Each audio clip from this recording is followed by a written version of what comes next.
ऋषभ पंत को आईपीएल का एक सीजन खेलने के लिए 27 करोड़ रुपीस मिलते हैं। We have Rishabh Pant going to the Lucknow Super Giants. Well done. और वहीं पे दूसरी तरफ पीसीएल यानी कि पाकिस्तान सुपर लीग की पूरी टीम को सारे प्लेयर्स मिला के उनका बजट होता है 15 करोड़ रुपए। एक इंडियन बैटर की सैलरी पूरी पाकिस्तान की टीम के बजट से ज्यादा होती है। अब अगर तुम्हें ऐसा लग रहा है कि इसका मेन रीजन ये है कि ये जो क्रिकेटर्स हैं ये ज्यादा अच्छा खेलते हैं, तो असली आंसर ये नहीं है। क्योंकि देखो, तुम मानो या ना मानो, लेकिन पाकिस्तान में भी अच्छे क्रिकेटर्स हैं, जैसे बाबर आजम है, शाहीन अफरीदी है, नसीम शाह है। ये सब भी वर्ल्ड क्लास क्रिकेटर्स है और इसमें कोई डिबेट नहीं है। तो फिर यहाँ पे क्वेश्चन आता है कि ऐसा क्यों है कि इंडिया के एक प्लेयर को 27 करोड़ रुपए दिए जाते हैं एक आईपीएल का सीजन खेलने के लिए, वहीं पे पाकिस्तान की पूरी लीग का बजट 15 करोड़ रुपए होता है। आज मैं तुम्हें यही सारी चीजें बताऊंगा जो सरफेस में हमें दिखाई नहीं देती है। एक बिजनेस सिस्टम की स्टोरी जो सिर्फ क्रिकेट नहीं है, बल्कि एक पूरा एंटरटेनमेंट इकोनॉमी बन गई है। और दूसरी तरफ हमारे पास एक और लीग है जो पाकिस्तान की है, जिसके अंदर भी टैलेंटेड क्रिकेटर्स हैं, लेकिन उनके सामने एक ऐसी इनविजिबल वॉल है जिसको वो शायद कभी नहीं तोड़ पाएंगे और कभी आईपीएल के आस पास भी नहीं आ पाएंगे। दिस इज योर होस्ट अर्पित शर्मा। अगर तुम्हें बिजनेस का, फाइनेंस का कंटेंट एकदम सिंपल भाषा में देखना अच्छा लगता है तो इस चैनल को सब्सक्राइब करो, लाइक करो, हाइप करो। तुम्हारे लिए कंप्लीटली फ्री ऑफ कॉस्ट है, लेकिन मेरे लिए जनरली बहुत हेल्पफुल रहेगा। Now let's deep dive into the video. ये चीज समझने के लिए कि पाकिस्तान की लीग इंडिया के आसपास कभी क्यों नहीं पहुंच पाएगी और इंडियन प्रीमियर लीग इतने आगे कैसे बढ़ गई, ये जानने के लिए हमें हिस्ट्री में जाना पड़ेगा और थोड़ा सा मॉडल समझना पड़ेगा कि आईपीएल एग्जैक्टली स्टार्ट कब हुआ था और पैसे एग्जैक्टली कैसे कमाता है। सो 2008 में आईपीएल की शुरुआत हुई थी। And another one. He's well on his way to getting that big award.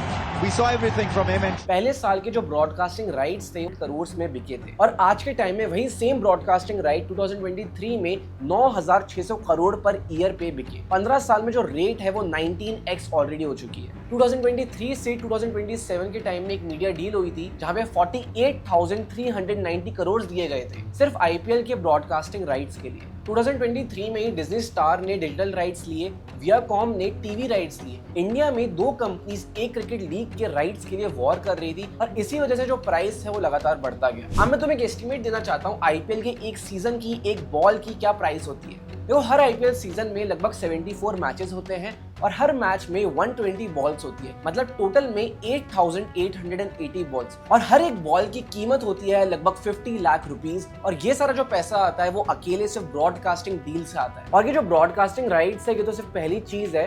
Tata group title sponsor देती है जिसकी कॉस्ट लगभग 480 करोड़ होती है हर साल। अभी पिछले साल तक जितने भी फैंटेसी एप्स हैं ये भी चलते थे और आईपीएल को स्पॉन्सरशिप करते थे। अगर मैं वापस डेटा की बात करूं तो पिछले साल तक ड्रीम 11 जैसी कंपनीज का लगभग 2.4 बिलियन इंडस्ट्री का मार्केट था जो पूरा ऑलमोस्ट आईपीएल की वजह से ही बना था। ये एप्स आईपीएल को ब्रांडिंग, डेटा राइट्स और एडवर्टाइजिंग के लिए हंड्रेड्स ऑफ करोड़ देते थे और ये एक ऐसा पैरेलल रेवेन्यू स्ट्रीम था जिसको पाकिस्तान की लीग ने कभी टच भी नहीं किया। और यहाँ पे सबसे फैसिनेटिंग बात ये है कि इंडियन प्रीमियर लीग में भले ही कोई टीम फर्स्ट आए, लास्ट आए, कितना भी अच्छा खेले या कितना भी गंदा खेले, सेंट्रल पूल उसको लगभग 484 करोड़ रुपीस देता है गारंटीड पर सीजन, सिर्फ उनकी प्रेजेंस के लिए, सिर्फ मैच खेलने के लिए। और यही सारी चीजें मैं कंक्लूड करके ये बताती है कि आज के टाइम पे आईपीएल जो कभी ना कभी क्रिकेट लीग की तरह स्टार्ट हुआ था, आज वो उससे काफी ज्यादा आगे बढ़ चुका है। आईपीएल आज के टाइम पे एक फ्रेंचाइज प्लेटफॉर्म बन चुका है जिसमें क्रिकेट एक कंटेंट फॉर्मेट है और ये जो कंटेंट है ये खुद को फीड करता है और एक ऐसी साइकिल चला देता है जो अपने आप में ही कंपाउंड करती रहती है।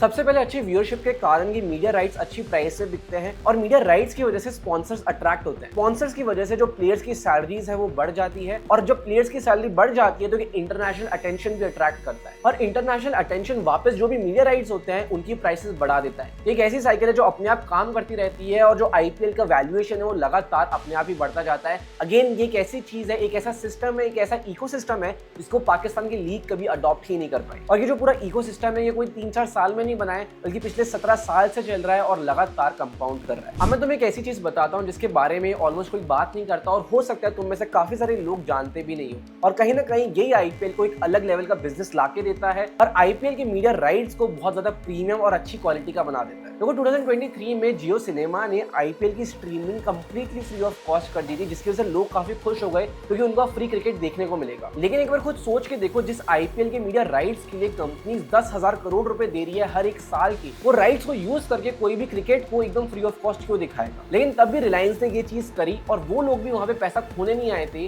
वो डेटा कलेक्ट करने आए थे। देखो जब तुम जियो सिनेमा पे आईपीएल देखते हो तुम अपना फोन नंबर देते हो, अपनी लोकेशन देते हो और यही सारी चीजें हैं जो ये बड़ी बड़ी कंपनी कंपनीज ट्रैक करती है। जियो सिनेमा ने भी एक चीज ऐसी ट्रैक करी जो एक लीनियर टीवी ब्रॉडकास्टर कभी नहीं कर सकता, और वो है तुम्हारा पिन कोड। और ये पिन कोड से जियो सिनेमा को एग्जैक्टली पता लग जाता है कि तुम एग्जैक्टली कहाँ रहते हो। तुम लुधियाना में रहते हो कि चंडीगढ़ में, तुम बैंगलोर में रहते हो कि राजस्थान। तुम्हारा पिन कोड देख के, एरिया देख के वो ये चीज रियलाइज कर लेते हैं कि तुम 10,000 रुपए वाले मकान में रहते हो कि मंथ का 1.5 लाख का रेंट भरते हो। और फिर एक बार जब उनके पास ये सारा डेटा आ जाता है तो वो स्पेसिफिकली डिसाइड कर सकते हैं कि तुम्हें एग्जैक्टली कौन सा ऐड दिखाना है। फॉर एग्जाम्पल, अगर कोई पर्सन टियर 3 सिटी में रहता है, उसको अच्छी अच्छी गाड़ियों का, मर्सिडीज का ऐड दिखाने का कोई मतलब नहीं है, क्योंकि वो पर्सन कभी भी वो चीज अफोर्ड नहीं कर पाएगा। इसलिए उसको वो एड्स दिखाए जाते हैं जो उसके लिए सूटेबल हो, जैसे कोई क्रीम हो गया, कोई शैम्पू हो गया या कुछ भी और। दूसरी तरफ वो ऑडियंस जो टियर 1 सिटीज में रहती है, जैसे बैंगलोर, मुंबई, दिल्ली, यहाँ पे थोड़ी लग्जरी कैटेगरी वाले एड्स दिखाए जाते हैं, जैसे रियल एस्टेट के, एक्सपेंसिव कार्स के, टूरिज्म वगैरह के। और इसी टेक्नोलॉजी को हम लोग कहते हैं डायनेमिक एड इंसर्शन।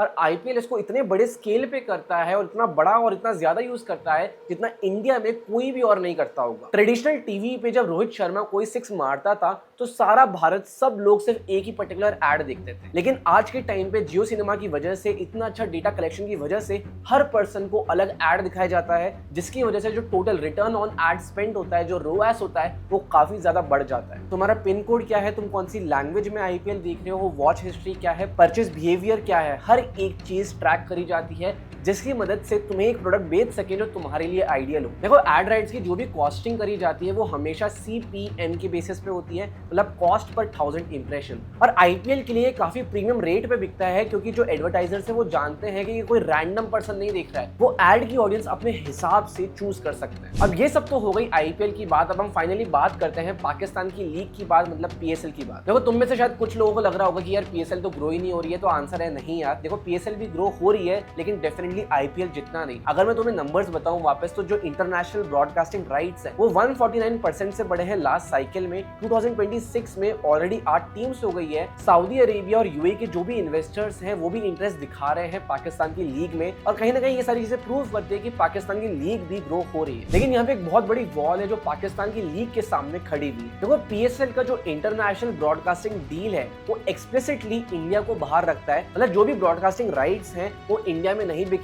और इसी के साथ साथ आई बिलीव कोई भी इंडियन ब्रॉडकास्टर जैसे जियो हॉटस्टार, स्टार स्पोर्ट्स या सोनी, कोई भी पाकिस्तान की लीग के राइट्स नहीं खरीदेगा, क्योंकि इसका इनडायरेक्ट मतलब ये होगा कि हम पैसा ऑटोमेटिकली पाकिस्तान भेज रहे हैं, पाकिस्तान की कंपनीज को भेज रहे हैं, और ये चीज जियोपॉलिटिक्स सपोर्ट नहीं करेगी और इंडियंस भी इसको सपोर्ट नहीं करेंगे। अब शायद तुम्हारे दिमाग में क्वेश्चन आ रहा होगा, तो क्या ही फर्क पड़ता है यार, एक कंट्री अगर राइट्स नहीं खरीदेगी तो क्या हो गया? लेकिन तुम गलत हो, क्योंकि इससे काफी ज्यादा फर्क पड़ता है। Let me explain you how. अब इंडिया का मार्केट एक्जैक्टली कितना बड़ा है तुम्हें 2 मिनट में समझ आ जाएगा जब मैं तुम्हें कुछ नंबर्स बताऊंगा। इंडिया का सिर्फ डिजिटल एडवर्टाइजिंग मार्केट 2027 तक रफली $8 बिलियन का होगा। पाकिस्तान का पूरा एडवर्टाइजिंग मार्केट रफली से 400 से 500 मिलियन डॉलर्स का है। मैं बात कर रहा हूँ पूरे एडवर्टाइजिंग मार्केट का, सिर्फ डिजिटल नहीं। इंडिया में आईपीएल का एक सीजन रफली $540 मिलियन कमाता है सिर्फ ब्रॉडकास्टिंग राइट्स के थ्रू, और ये जो नंबर है ये पूरे पाकिस्तान की, पूरी कंट्री के एडवर्टाइजिंग मार्केट के बराबर है। अब इसकी वजह से ये होता है कि जो स्पॉन्सर पूल है वो छोटा हो जाता है। जब स्पॉन्सर पूल छोटा हो जाता है तो बिडिंग कम होती है और ऑटोमेटिकली जो राइट्स की वैल्यू है वो कम रह जाती है। पाकिस्तान में बड़े डोमेस्टिक ब्रांड्स कम हैं जो PSL साइज बजट अफोर्ड कर सके। तो बेसिकली जब ब्रॉडकास्टर्स पाकिस्तान की लीग के राइट्स बेचते हैं, कोई सीरियस बिडर बचता ही नहीं है, जिसकी वजह से बिडिंग कम होती है, कंपटीशन कम होता है और जो राइट्स है वो सस्ते में बिकते हैं। इस पूरी चीज को एक सिंपल एग्जांपल से समझो। मान लो 2 पेंटिंग्स है, एक पेंटिंग 1 है जहाँ पे सिर्फ 2 लोग वोट कर रहे हैं। एक पर्सन बोलता है कि मैं 100 में खरीदूंगा, दूसरा बोलता है मैं 110 में, तो हो सकता है जो पेंटिंग है वो 110 में बिक जाए क्योंकि कॉम्पिटिशन कम है। लेकिन दूसरी तरफ एक दूसरी पेंटिंग के लिए 50 लोग वोट कर रहे हैं, तो बहुत ज्यादा हाई चांस है कि लोग जो इसकी प्राइस है वो बढ़ा दे। कोई 100 बोलेगा तो कोई 110, कोई 150, क्योंकि उसकी डिमांड बहुत ज्यादा है, कॉम्पिटिशन बहुत ज्यादा है, लोग ज्यादा प्राइस देने को, लोग ज्यादा पैसे देने को रेडी हैं। तो यहाँ पे जो मैंने पेंटिंग 2 का एक्सप्लेनेशन दिया कि बेसिकली इंडिया और आईपीएल है, बहुत सारे लोग रेडी हैं पैसा देने के लिए, इसी की वजह से जो एड राइट्स हैं उनकी प्राइस बढ़ती जाती है। और जो पेंटिंग 1 है वो पाकिस्तान की लीग का एग्जांपल है जहाँ पे कंपटीशन कम है और लोग पैसे देने को रेडी नहीं है। So again to summarise, Pakistan league की प्रॉब्लम ये नहीं है कि उनके पास अच्छे क्रिकेट प्लेयर्स नहीं है, उनके सामने सबसे बड़ी वॉल्स है जियोपॉलिटिक्स की। उनकी सबसे बड़ी प्रॉब्लम ये है कि वो वर्ल्ड के सबसे बड़े क्रिकेट मार्केट में प्रेजेंस ही नहीं बना सकते। इसी वजह से वो अपनी क्रिकेट खेलने की क्वालिटी कितना भी अच्छा कर ले, स्ट्रीमिंग की क्वालिटी कितना भी अच्छा कर ले, वो तब भी आईपीएल को नहीं तोड़ पाएंगे जब तक ये इतनी बड़ी जियोपॉलिटिक्स की वॉल उनके सामने। अब मैं दोनों बोर्ड्स का कंपैरिजन करके तो मैं एग्जैक्टली बताना चाहता हूँ कि आईपीएल पाकिस्तान की लीग से एग्जैक्टली कितना बड़ा है। इन FY 23-24 बीसीसीआई का जो एनुअल रेवेन्यू था वो लगभग 18,700 करोड़ था और उनके बैंक अकाउंट में जो कैश रिजर्व थे वो लगभग 20,686 करोड़ थे। इसका बेसिकली मतलब ये है जितना पाकिस्तान की लीग एक साल में कमाती है उससे 20 गुना ज्यादा कैश रिजर्व्स बीसीसीआई के बैंक अकाउंट में ऐसे ही रखे हुए। पीसीबी ने चैंपियन ट्रॉफी 2025 से जो प्रॉफिट कमाया था वो रफली $10 मिलियन के आसपास था और ये अमाउंट इतना छोटा है कि बीसीसीआई कोई भी डोमेस्टिक छोटा सा इवेंट करती है तो उसका रेवेन्यू इतना पहुंच जाता है। इनफैक्ट आईसीसी में इंडिया का रेवेन्यू शेयर लगभग 38.5% था, मतलब हर एक डॉलर जो कमाया जाता था उसमें से 40 सेंट्स लगभग इंडिया में आते थे। क्योंकि ब्रॉडकास्ट राइट्स रफली 85% कंट्रीब्यूट करता है पूरी ग्लोबल क्रिकेट ब्रॉडकास्टिंग रेवेन्यू में और वो राइट्स इंडियन मार्केट में एक प्रीमियम प्राइस में बिकती है। अब वापस तुम में से बहुत सारे लोग ये चीज सोच रहे होंगे, यार हम लोग समझ गए कि इंडिया में पॉपुलेशन ज्यादा है जिसकी वजह से ब्रॉडकास्टिंग राइट्स महंगे बिकते हैं और ये पॉपुलेशन ही रीजन है जिसकी वजह से इंडिया सबसे बड़ा मार्केट है। अगर तुम भी ऐसा सोच रहे हो तो तुम गलत हो। देखो पॉपुलेशन एक रीजन है लेकिन एक लौता रीजन नहीं है। SA20 यानी कि साउथ अफ्रीका की लीग पॉपुलेशन लगभग 60 मिलियन है। ILT20 मतलब यूए की लीग उसकी पॉपुलेशन सिर्फ 10 मिलियन है और PSL की कंट्री यानी कि पाकिस्तान वहां की पॉपुलेशन है 230 मिलियन। लेकिन इतनी ज्यादा पॉपुलेशन होने के बाद भी SA20 और ILT20 छोटे मार्केट्स हैं तो पॉपुलेशन वाले लॉजिक के हिसाब से जो पाकिस्तान की लीग है उसको कमर्शियली ज्यादा वैल्यूएबल होना चाहिए, लेकिन आंसर है नहीं। साउथ अफ्रीका और यूए की जो लीग्स है उनकी पॉपुलेशन कम है लेकिन तभी उनकी वैल्यूएशंस पाकिस्तान की लीग से ज्यादा है। इसका मेन रीजन है कि ये जो बाकी लीग्स हैं ये सारे आईपीएल के ही फ्रेंचाइजी हैं। जैसे SA20 के 6 teams MI Cape Town, Joburg super Kings, Sunrisers Eastern Cape, ये सब आईपीएल के फ्रेंचाइजी ओनर्स ने ही खरीदी है। देखो सिंपल सी चीज है, जब रिलायंस MI केप टाउन बनाता है वो सिर्फ एक साउथ अफ्रीकन टीम नहीं बना रहा है, वो मुंबई इंडियंस का ब्रांड साउथ अफ्रीका लेके जा रहा है। इसका क्या मतलब है, मुंबई इंडियंस के existing fans automatically MI Cape Town को फॉलो करने लग जाएंगे, मुंबई इंडियन के एग्जिस्टिंग स्पॉन्सर्स ऑटोमेटिकली कॉन्वर्सेशंस में आते हैं और मुंबई इंडियंस की एग्जिस्टिंग मीडिया रिलेशनशिप एग्जैक्टली काम आती है। ये सारी लीग्स आईपीएल की ऑलरेडी बिल्ड फैन बेस को बोरो करती है जिसकी वजह से वो वैल्यूएबल बन जाती है। तो फिर PSL यानी कि पाकिस्तान की लीग ये सारी चीजें क्यों नहीं कर पाई? क्योंकि फ्रेंचाइजी एक्सपैंड करने के लिए सबसे पहले आपको खुद का एक ब्रांड बनाना पड़ता है, इंटरनेशनल इन्वेस्टर्स को अट्रैक्ट करना पड़ता है, जिसकी वजह से वो इंटरनेशनल लेवल पे लेवरेज ही नहीं ले पाता। इसी के साथ कुछ कुछ जो PSL के मैचेस हैं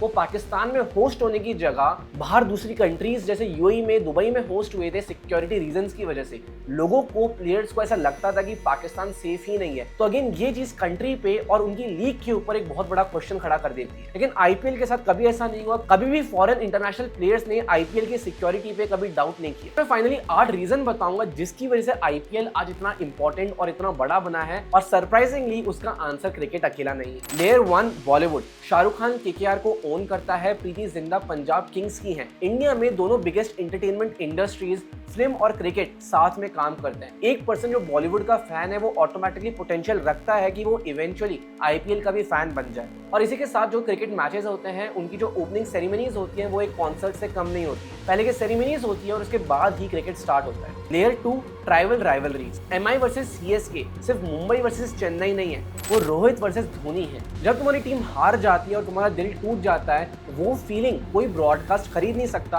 और ये रिटेंशन नेक्स्ट लेवल पे ले जाती है। Layer number 3 fantasy cricket. 15 crore लोग इंडिया में फैंटेसी क्रिकेट खेलते थे पिछले साल तक। जब तुम्हारा ऋषभ पंत फैंटेसी टीम में था उसका हर एक रन ये सारे ऐप यूजर्स का एक पॉइंट बन जाता था और जो इंसान फैंटेसी एप्स में इन्वेस्टेड था वो कभी भी मैच को बीच में नहीं छोड़ता था, जिसकी वजह से अगेन रिटेंशन बढ़ जाता था और मीडिया राइट्स की वैल्यूएशन और ज्यादा बढ़ जाती थी। लेयर नंबर 4 जियो सिनेमा ने फ्री स्ट्रीमिंग दी 25+ फीड्स में 12+ लैंग्वेजेस में। आईपीएल सबसे ज्यादा एक्सेसिबल मेजर स्पोर्ट लीग है अपने प्राइमरी मार्केट के लिए। कोई भी बंदा छूटता नहीं है, भले वो कोई सी भी स्टेट का हो या कोई सी भी लैंग्वेज बोलता हो। Ultra HD camera, spider cam, bat tracking, fielding radars, 170+ expert commentators. Variety magazines ने NFL लेवल प्रोडक्शन कहा है इसे। Layer 6 celebrity culture. Virat Kohli की एक सेंचुरी या धोनी का लास्ट ओवर में 6 मारना या विकेट ले लेना, ये सारी चीजें आज सोशल मीडिया पर ट्रेंड करती है और मैच हो जाने के बाद भी 48 आवर्स तक मीडिया में रहती है, न्यूज में रहती है, जिसकी वजह से अगेन रिटेंशन काफी ज्यादा बढ़ता है, व्यूअरशिप काफी ज्यादा बढ़ती है और ये जो क्रिकेटर्स हैं ये लिटरली सेलिब्रिटीज बन जाते हैं। Layer 7 stadium experience. आज के टाइम पे तुम कोई सा भी आईपीएल जाके देख लो, वहां पे बड़े बड़े डीजेस लगे हुए हैं, जाइंट स्क्रीन्स हैं, फैन जोन्स हैं, थीम फूड है, लोग वहां जाते हैं सिर्फ मैच देखने के लिए नहीं, बल्कि पूरे एक्सपीरियंस को एंजॉय करने के लिए। Layer 8 identity. आज भी जब जितने भी फैंस हैं वो सीएसके की येलो जर्सी में मॉल जाते हैं, केकेआर की जर्सी पहन के बाहर निकलते हैं, वो अपनी टीम को रिप्रेजेंट कर रहे होते हैं। और एक ब्रांड जो आइडेंटिटी बने वो कभी मार्केटिंग स्पेंड नहीं करता है, बल्कि उसका जो फैन है वो ऑटोमेटिकली टीम की मार्केटिंग करता है। तो ये सारी चीजें साथ में काम करती है और मिलकर प्रूव करती है कि जरूरी नहीं है कि जो टीम बेटर क्रिकेट खेले वही ज्यादा बिजनेस बनाएगी, वही टीम ज्यादा पैसे कमाएगी। पीएसएल पाकिस्तान के पास आज भी दुनिया के कुछ बेस्ट क्रिकेटर्स हैं, लेकिन उनके पास वो नहीं है जो इंडिया के पास है, वो है market access, pin code level data और टारगेटिंग, और एक ऐसा फ्रेंचाइजी एम्पायर जिसका फाउंडेशन 2008 में ही स्टार्ट हो गया था। अब तुम लोग मुझे कमेंट में बताओ, क्या तुम्हें लगता है कि पीसीएल कभी भी आईपीएल के आसपास आ भी पाएगी या नहीं, और अगर आ पाएगी तो एग्जैक्टली कैसे? और अगर तुम्हें ऐसे ही आईपीएल का एकदम डिटेल्ड बिजनेस मॉडल जानना है तो तुम्हें वीडियो मेरी स्क्रीन पे दिख रहा होगा, तुम उसको अभी जाके देख सकते हो। दिस वाज योर होस्ट अर्पित शर्मा। अगर तुम्हें बिजनेस का, फाइनेंस का कंटेंट देखना अच्छा लगता है तो इस चैनल को सब्सक्राइब करो, लाइक करो, शेयर करो, हाइप करो। तुम्हारे लिए एकदम फ्री ऑफ कॉस्ट है, लेकिन मेरे लिए जनरली बहुत मायने रखता है। Thank you so much for watching.